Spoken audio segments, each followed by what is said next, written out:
So, afternoon, Stuart and Angel. Thanks a lot for joining me this afternoon. Thanks for agreeing to discuss some of your experiences over the pandemic. Can we just start with a quick introduction, please? Yep. I'm Stuart Long, Chief Executive Officer of ATF. And I'm Angel. I'm one of the mums of some children that joined ATF just a couple of years ago. And also, I'm now, volunteering and also employed in some aspects as well. So, Oh, amazing. Thanks, Angel. I'd love to just ask a few questions to start with then about how you first got involved with ATF.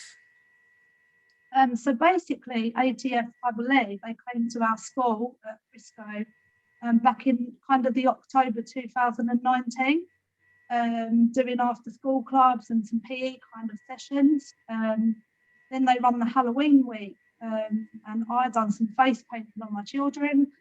Rachel, one of the ladies that runs the ATF, she kind of said, "That's amazing, that's brilliant, we'll need you to do that for us at some point." And they just fell in love with my children. They'd done everything they possibly could. Then through Christmas, I was being left some food parcels from the ATF because times were hard. My partner he'd gone through the furlough and lost 20% of his wages, and we really struggled. But they was always there bringing food to us. And then obviously lockdown happened. And again, each week, without fail, I was being brought food, which was extremely helpful at that time. And then they decided that they was going to do some like one-on-one family sessions over our local park to keep the kids active. That's done amazing. That was where the real I grew my bond with ATF, because my children being locked up for so long, I've got 4 boys. And one's autistic, so having them stuck indoors for a very, very long time become quite challenging. But Rachel got in contact with me and she said, "We've got these one-on-one sessions going on for families, would you like to bring the boys over?" And I remember one day I went over and I cried to her and I said, "I don't want to stay here, I need to go home." And she went, "Go home and have a cup of tea." And they looked after my kids just for that hour, playing football. I come back and collected them. I'm sorry that I'd left them, but she said it was fine. And from then on in, we've just grown like a friendship with all the guys around the ATF. My 7-year-old, he wasn't at the time, he was only 5 or 6, but my 7-year-old, who I'd mentioned is autistic, would never play sport. He couldn't run, he couldn't do anything. And Troy, one of the guys that run with the ATF, he kind of got left in charge of Robbie over the Northlands Park, and he'd let Robbie run wild. Every now and again, he'll kick a little ball into Robbie, and it got him kicking a ball. Well, now I can't stop him from playing football. So 2 years or a year and a half on, Robbie loves sport, which is amazing. Like for me, see, as a parent, I can now bring him here and know that he's happy. I've got obviously 3 other boys, so one's 12, one's 8, one's probably 7, and then another one is 5. Rogan was hard work, especially through lockdown. He really struggled. He's 5-year-old. And by having these sessions with the ATF, he kind of learned to express his feelings through running around. He could do boxing with Pete, so he got a lot of his aggression out.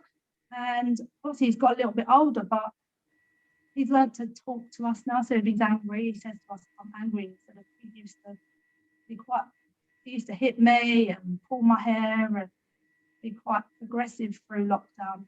And all of that stopped with Rogan. He's become a lovely little boy, and I think that's through the amount of play that he's had. I mean, it's a couple of times a week, more. It's probably 4 or 5 times a week that they are with the ATF, including in school time as well. So Been amazing. so you've had lots of unexpected positives that have come out of the pandemic, and that's because you've had that relationship with ATF built back from all that time ago. Yeah, yeah, a lot of positives. Yeah. Amazing, thank you. And where do you think your children would be maybe if they didn't attend the ATF sessions or you'd been involved with ATF? Oh gosh, do you know what? I don't know. I was getting so upset during lockdown, not knowing where to take them or what to do with them, that I really couldn't tell you. It was such a depressing time for all of us as a whole. Me and my partner, obviously the boy's dad, actually split up. So stressful, and we couldn't cope. None of us could cope. So once with the ATF's help with the boys, we're able to manage them because they tire out. They go out, they do all this running around, they come home and they're more relaxed and chilled out. You know, they've had their wearing out. It's easier to talk to them and there's not as much stress behind. I couldn't imagine. I remember crying to Rachel many a time saying it's too hard, this is really difficult. I feel like I'm failing as a parent. Because although you could go for your like one walk a day or whatever it wasn't enough for my children. It wasn't enough for them to just have a little walk around the park or ride their bikes for an hour. They needed that stimulation, somebody that knew how to run 4 boys out properly, really. And I guess for you personally now, did Stuart mention that you're now volunteering and might have got some paid work? And this is amazing for me. So obviously I was ever so proud that they'd done this for my children. And you don't know about this, but I WhatsApp all of my family all the time. I'm like, oh my God, they're giving me this opportunity and that opportunity. It started off with a bit of face painting. Not that I'm professional, I just do it for fun on my children. And Rachel picked up and said, would you do that for us? So yeah, that's absolutely fine. And then over the course of kind of a couple of months, I'm quite a sporty person myself. I think Rachel picked up on that, and we'd done a basketball charity match a couple of weeks ago. There was mums and there was teachers, and there was also some friends of Rachel's that came down to raise money for a charity that we now know is close to Rachel. And us as a community are so proud that we've done that for her or done that for that charity. And the girls all voted me captain, and I was like, oh my God. Just that alone, just a mum saying, you know, you can be captain. It was like, they're like, you're good at this, you're good at that. So I'm coming away from just being a mum now, starting to realise that, you know, there are options for me. They've offered to do some coaching stuff with me as well. So I'm really looking forward to that. Literally take it with both hands, and never thought these kind of opportunities would ever arise for me. And my kids get to watch me do that, and they get to be with me. So I feel like it's great, like being a role model for them. They can actually see the right way forward, the best way forward.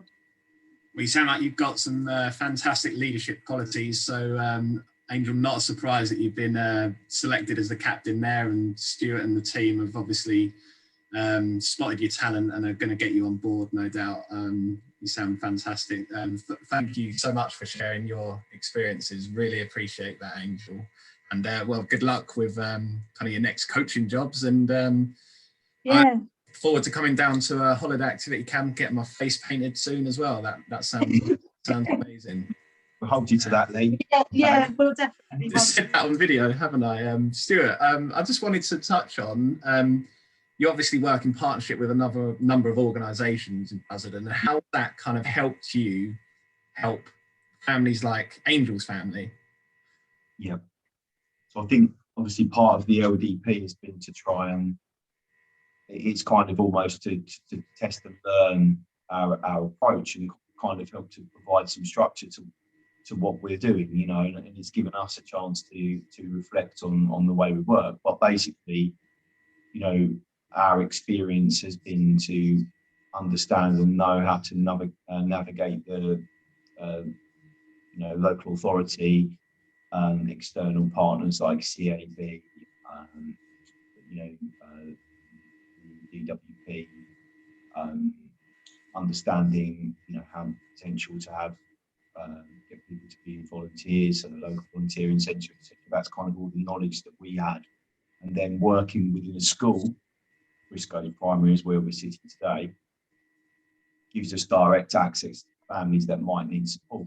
So, and then kind of being able to merge that together. So this whole process has been, and obviously we talked about this a lot prior to the pandemic. So we kind of had the tools in place, but in a way, it's kind of accelerated the process because people, were in need. We were having to try and think about how we could maybe reinvent ourselves for a while. So for a while, coaches stopped coaching and were kind of supporting firstly food parcels and helping people that were shielding. And then in the second lockdown, we're supporting the vaccine centres at a time when there was a bit of a shortage and a bit of a gap in the system between vaccination centres coming on board and having enough volunteers in place to be able to support them.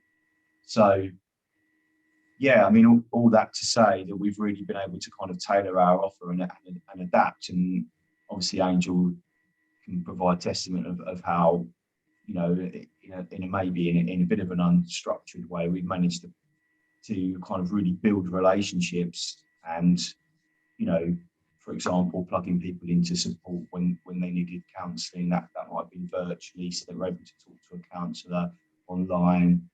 When people were struggling to pay their rent, we were able to do discretionary housing payments. When we had a family that needed some white goods, we were able to provide them. So through the link with the school, we were really able to reach out to those people that might not have come through the traditional channels. So we're proving that it's working, and obviously we're building trust through physical activity. And obviously all the food parcels and all the stuff we did when we were just out and about in the estates at that time, then in April, when we could open up and we started to go into Northlands Park again, wow, like I'm sure you agree, Angel, it's kind of like it feels like there's a festival there 3 times a week. We've got 100%. Yeah, we've got like 100 plus people, 120, 130 people there, families. I think because we've reached out to them, they've responded, and I think we're all sort of in need of feeling like we're part of something and that we can go out and about again. We all feel, and I'm speaking on other mums as well, because we all feel that we owe the ATF something because of not just me, there's every mum that you and dads that you speak to. We really feel like we owe the ATF. Our local park that Stuart talking about, Northlands, was you're normally frightened to go over there. There's so much trouble and it's not a safe place to be. But ATF have come over and they kind of rule Northlands Park now, and it's so safe for everybody, and everybody's over there enjoying it. And you speak to everybody over there, so it's a real close-knit community, which is absolutely lovely. Nothing like that before ATF. Absolutely amazing feeling. Amazing. No, it's some fantastic work that is certainly getting the recognition it deserves, hopefully more and more now. So well done to all of the team. I'm just going to ask one final question, and that's kind of what's been, out of the things that have been born from the pandemic, what do you think is here to stay about how you've adapted? So what do you think you're going to continue to do a bit more of, or is there an old way of working now that you think is just going to by the by and you're going to change, and you're going to kind of, you've learned something from the pandemic that you're going to keep doing now? I think obviously there was always an intention to involve family members, but maybe the pandemic's accelerated that because we built those links and those trusts a lot quicker than what we would have done normally. But as Angel said, we've got a whole group of people with momentum that now want to go forward, and don't get me wrong, hopefully we're still going to be around for many years to come, but what we all want to get to is the point where the community's there running Northlands Park themselves, and I can see that we're not that far away from having, would you say, at least 5 or 6 community members that are going to be trained and able to put the sessions on themselves. So I think it's really accelerated that process, and we're kind of a lot clearer about how that can work. In terms of other changes, food parcels has become something that, because of the pandemic, we've aligned ourselves to organisations such as Fair Share,